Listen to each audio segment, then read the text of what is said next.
I stand there, look at it, I ain't got a clue where it's going to go.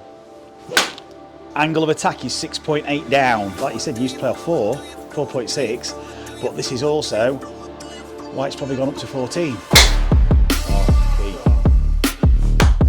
So you spring up through this leg and rotate. Oh.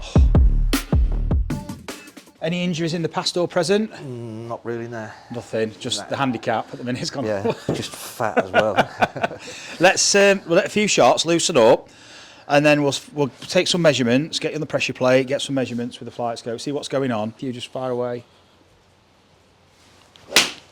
Oh, oh dear. What's been the typical shot then? That's been that one? Yeah. Hooking. Or I can see my hands right here, and I'm like this, and it goes even worse left. Right, okay. And I'm hitting the ball on the ground miles behind sometimes. So it's just feeling out of control? Yeah. It's like the club face is coming in like this, and it's just... So you're fighting a hook all the time? Yeah. Do you feel?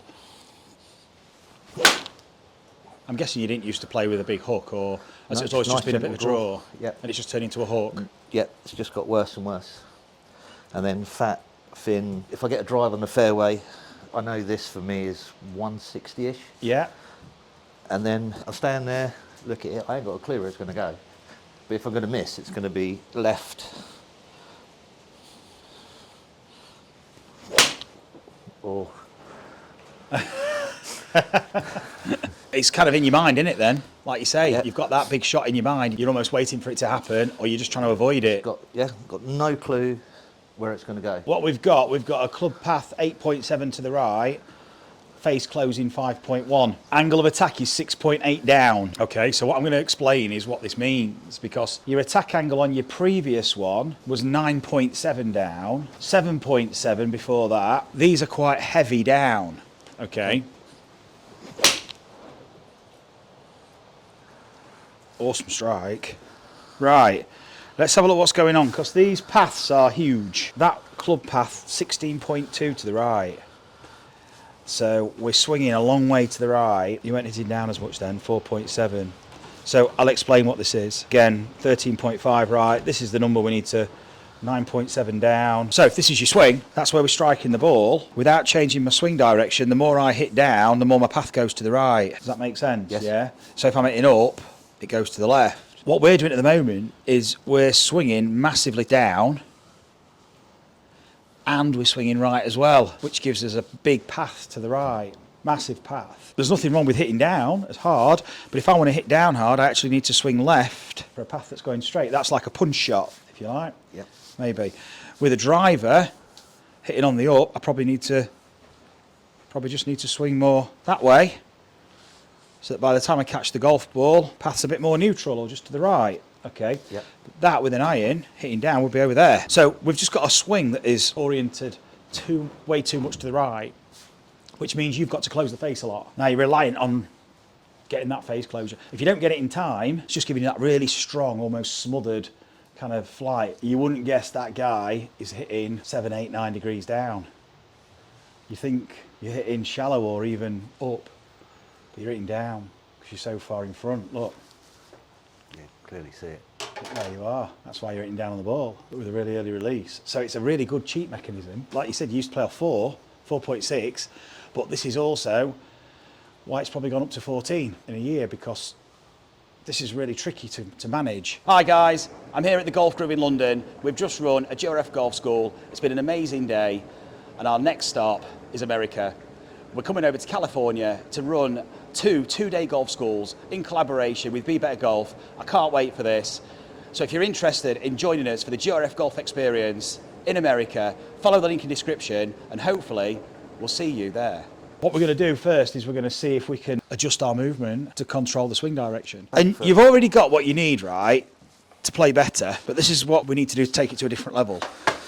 Hands in your pockets, stand up tall, legs straight, bend forward, bend down, load that hip. Now, spring up, but don't fall back. Stay on this side. Look, I'm over here. You can let this foot come up onto it. That's it. Stand up, stand up, stand up. Let your hip come out. Stand up, stand up, stand up. Yes, so that foot's off its tiptoe, but it's twisted. Now you're facing this. Now, keep facing this and drop to your left. Drop, drop, drop, both knees bend. That's it now. Pop your hips, spring off your toes, pop your hips. Stay on your left, nice and tall. Good, Keith, that's awesome, well done. And let this hip extend, let this hip open up at the top. So we want to open up this by springing up. Yes. Yeah, good. There you go, and spring. Yes, Keith, look at this now. Now you're looking like an expert, so good. Grab a club, couple of swings, and then I'm giving you a breather for a minute. Sharp. Sharp. Different feeling? Massively. I've been out of breath. But as I say, there's no time for a swing thought. It's just that little feeling of the... You don't want swing thoughts. They are swing thoughts, if you like. They're just a different kind of swing thought. It's a movement. Oh, Keith. I won't believe it when I turn up for golf. Wait till we fade it in a minute. That was fat. Yeah, lost your balance, went for power, wrong power source. So you went here for the power, as opposed to the power comes from, exactly, this is where your power source is, because when you've got the friction of the ground now, you're using joints, ankle joints, knees. That's what's creating the energy now from the ground. Like that.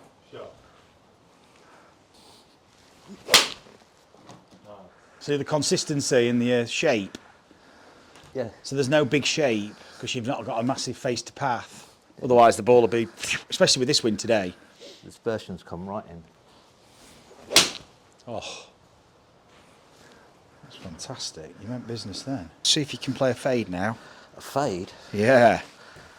Because now we've got this sequence going, we can start to orientate our movement a slightly different way. So you can open up a little bit, that's it, a bit more. Move around the ball a bit.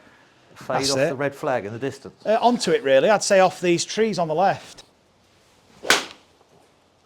Well done. Okay, yeah, a bit clean. So your path was 0.3 left. We can go a little bit more left than that. Sharp. Okay, so. Still can go further left. Where we're swinging at the moment, we know we're too much shifted this way.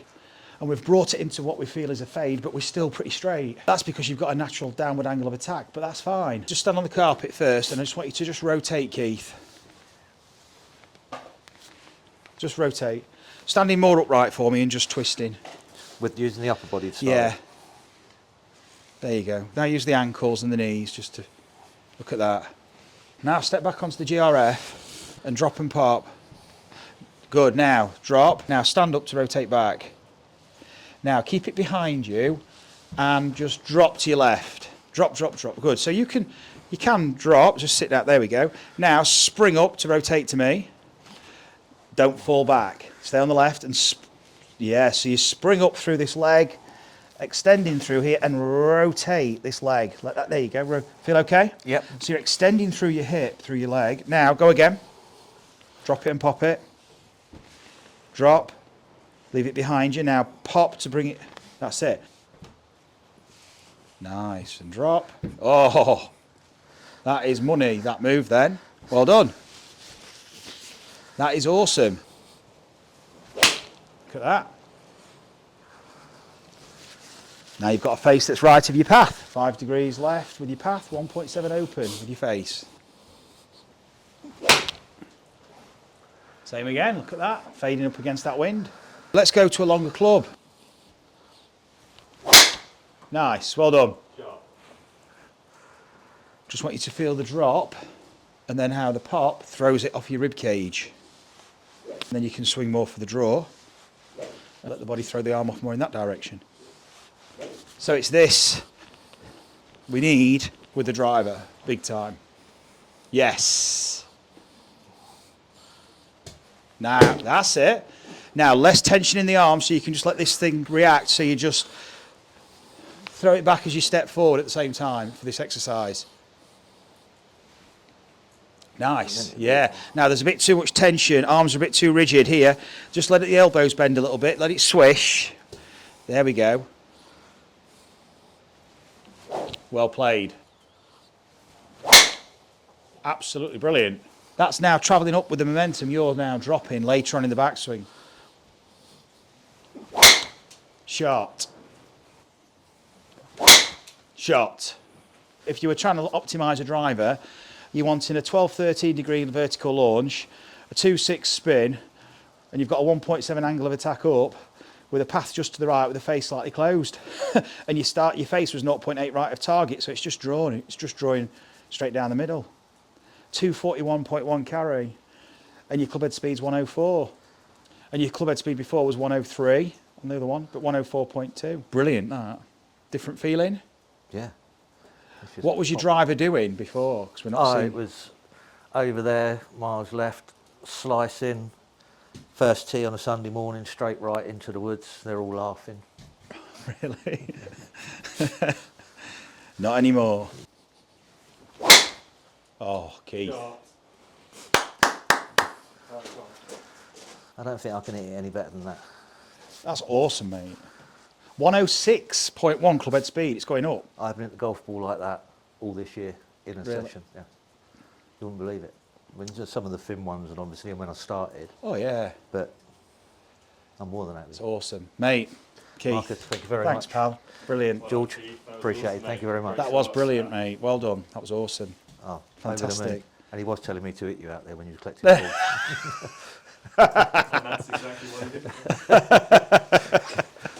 Honestly, I was dreading it coming here. Well, yeah. You're wondering if we could do anything for you. Yeah. I know. Should have more faith, shouldn't I? Yeah, well, you know, we get there in the end, don't we? But